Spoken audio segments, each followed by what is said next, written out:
तो देखिए, हम आपको बताए थे ना ट्रेंडिंग स्टार खेसारी लाल यादव जो है पावर स्टार पवन सिंह का बर्थडे पार्टी में नहीं जाने वाले हैं, क्योंकि पावर स्टार पवन सिंह का बर्थडे पार्टी में लखनऊ रहे और आपका ट्रेंडिंग स्टार खेसारी लाल यादव गोरखपुर से जो है फिल्म शूट कर अग्नि परीक्षा और आकांक्षा पुरी के साथ अपने स्टूडियो मुंबई में जो है KKR27 मुंबई में खेसारी लाल यादव अपने स्टूडियो में अग्नि परीक्षा फिल्म की डबिंग कर रहे हैं। और डबिंग कर रहे हैं तो भाई कैसे छोड़ के आ गए हैं। पावर भैया इन्विटेशन दिए थे और खेसारी भैया के लाइव अपने मतलब पवन भैया को बधाई दे दी और फेसबुक के माध्यम से भी लिखकर बधाई दे दी है।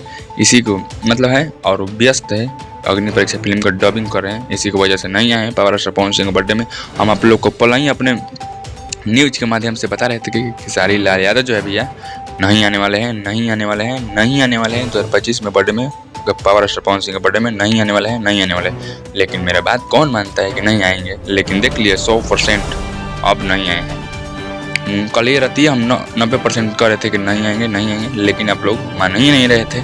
लेकिन अब नहीं आए हैं क्योंकि अग्नि परीक्षा फिल्म का डबिंग करें आकांक्षा पुरी के साथ अपने स्टूडियो KKR27 में। ये है पूरी अपडेट। खाली पवन सिंह के बर्थडे में मनोज तिवारी और पावर स्टार पवन सिंह और एक अंजना सिंह आई थी हीरोइन, उसके बाद कोई नहीं आया था। चलिए मिलते कुछ अपडेट लेकर।